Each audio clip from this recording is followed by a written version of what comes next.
king size. And ROPE is the rope to bind them in. When we bottled them up in Europe, that's what it means.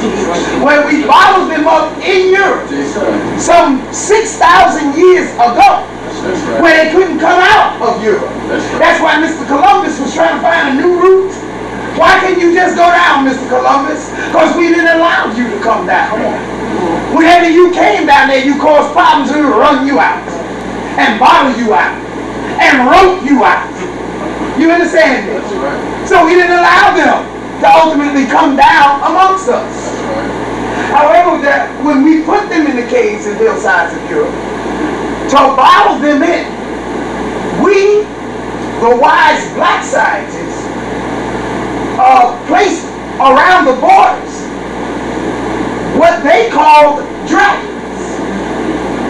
These animals were not much bigger than your elephant that you have now.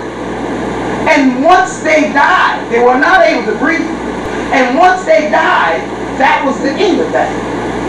They were these few animals when we first put them into Europe 6,000 years ago. This is where his folklore of the dragon came from, and why it remained an intricate part of his society. Because we had these, what they called dragons, was no more than, like I said, a little larger than the elephants we have now. And when they would try and come down out of Europe into the Middle East area, they would see these animals. Once they died, that was it. So you found a little bit of bones of small animals.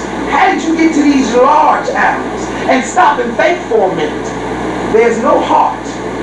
There's no bone structure. There's no circulatory system that could possibly keep an animal that large alive. Do you see how slow and lumberous an elephant is? You see, because the elephant is so big, his heart beats only so much. Am I right or wrong? Your heart beats much faster. A little puppy dog's heart.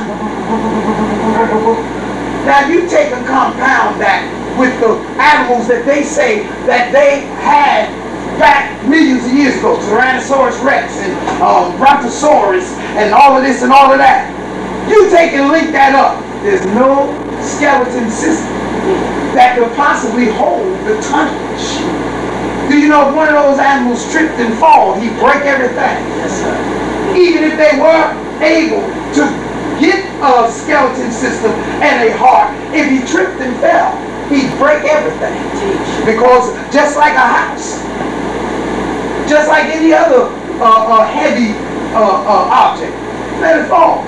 Boom, it's shattered all over the place. It's the same with them. So when they talk about dinosaurs, when they talk about, oh, the earth, something hit the earth and it killed off all the dinosaurs, you're simply trying to ultimately provide an excuse for what is going to be uncovered. And that is the fact that there never was no dinosaurs. Like the Honorable Elijah Muhammad said, another one of the things he taught us, that ultimately he said he would put his head on a chopping block if you could prove him to be a liar. They already know that it's going to come out.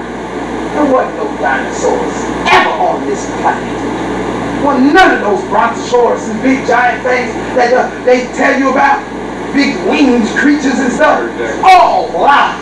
And he knows it's going to come out that they're all lies, so he's cleaning it up. Well, there was a meteor that hit, and that meteor must have killed everything because it blotted out smoke, a dust storm, and blotted out everything. And none of that ever happened. We know what happened 66 trillion years ago. Y'all understand? Yes, sir. Now, Elijah Muhammad taught us about a man by the name of Yaqub, who he said grafted white people into existence. He said that it was all black people. There was no other people on the planet at one time. That only black people were on the planet. And that ultimately now, one of our scientists, again, a man by the name of Yakub grafted white people into existence. By what method? The Honorable Elijah Muhammad taught us that Mr. Yakub realized at an early age that there is a unlike and a like attraction. In other words, that by nature, if you have two pieces of magnet, the two south poles of a magnet or north poles of the magnet won't come together. You ever put two magnets together, see how that pushes it back? You flip it over, bam. You need the north and the south. Mr. Yakub studied this. And the messenger said Mr. Yakub was playing with two pieces of steel at 6 years of age. And while playing with two pieces of steel at 6 years of age, Mr. Yakub realized that the law of unlike attract and alike repel, that law was universal. Mr. Yakub realized if I can make an unlike man different from the black man, I can make my man to rule and thereby making him the God for a period of time. So Mr. Yakub studied genetics. That's when he went to college.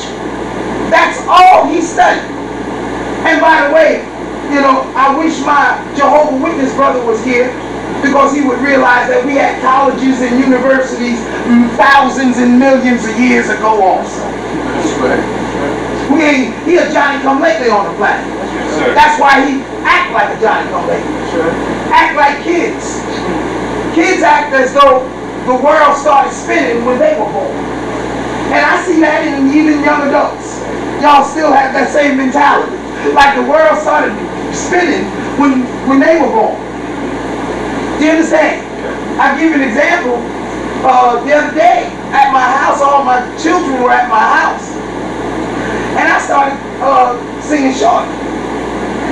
So while I was singing Shorty, and then I went through some of the rap lyrics of Shorty, and my daughter said, "Who taught him that?" And I stopped her. I said, "Baby, when did you know a time when there was not rap music on the planet?" She said, "What you mean?" I said, "Just that. When do you know of a time? Do you remember when rap music started?" That's what I asked her. "No." I said, "So that means when you was born it was here, huh?" "Yeah." I said, "That cause it came from us." Asking me who taught me how to rap. I said, "I taught y'all how to rap. You didn't teach me how to rap." Then I took them on back. My wife jumped back to Sugar Hill Gang. "Yeah, man, that shit." I said, "Excuse me. I got to take you back to the last poets. The revolution will not be televised. Niggas will BS and party. You'll stop heroin. Those are the original rap poets." Yes, sir. Long before the Sugar Hill Gang. We was already doing it. But ultimately, like white folks, they made that since they knew on the planet. That's how come Columbus talked about he discovered something when people was here already. You understand? That's right. We already had universities. We already had high levels of learning. So ultimately now, Mr. Yakub studied at all of the colleges and universities in his area. And by the age of 18, Mr. Yakub had graduated. He was just that smart. And Mr. Yakub went to work to begin to teach. And he began to teach Islam on a luxury basis. The Honorable Elijah Muhammad, and this is important, the Honorable Elijah Muhammad said that at the time when Mr. Yakub was born, there was 70% satisfaction with the law and the way of Allah, of God, but there was 30% dissatisfaction. Now, one of the things that Mr. Yakub learned was that inside of us are two germs, a brown germ and a black germ, a dominant germ and a recessive germ. So Mr. Yakub knew that. You understand? And ultimately that Mr. Yakub, did you stand up, bro? You stand up? Come on. All right. Ultimately, Mr. Yakub, because that's what